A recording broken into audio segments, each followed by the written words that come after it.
এক্ষুনি পড়ে শেষ করলাম লুবলুর পৃথিবী, আর একদমই অন্যরকম একটা কমিক্স। আর বইয়ের পেজ কোয়ালিটি আর আর্টওয়ার্ক গুলো তো জাস্ট টপ নচ।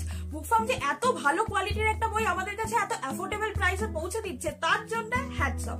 ও সঙ্গে ম্যাচিং বুকমার্কও আছে। বইয়ের কনটেক্সট নিয়ে বলতে হলে বলবো যে এত কম পাতার মধ্যে কিন্তু লেখক আমাদের সামনে একটা বড় প্রশ্ন তুলে ধরেছে, যে মানুষের অস্তিত্ব কি আসলেই আছে, নাকি আমরা একটা মায়ার জগতে বাস করছি। দীপ্তদা তো প্রথমেই গল্পের চরিত্রদের সাথে আমাদের পরিচয় করিয়ে দিয়েছে, কিন্তু গল্পে তাদের কথোপকথনের মধ্যে দিয়ে আমরা আরো ভালোভাবে তাদেরকে জানতে পারি।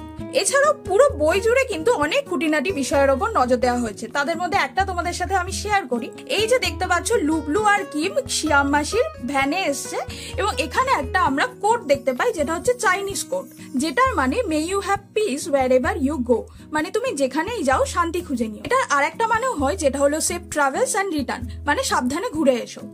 পুরো বইটা জুড়েই কিন্তু এমন খুঁটিনাটি তথ্য লেখক আমাদের সামনে ছবির আকারে তুলে ধরেন।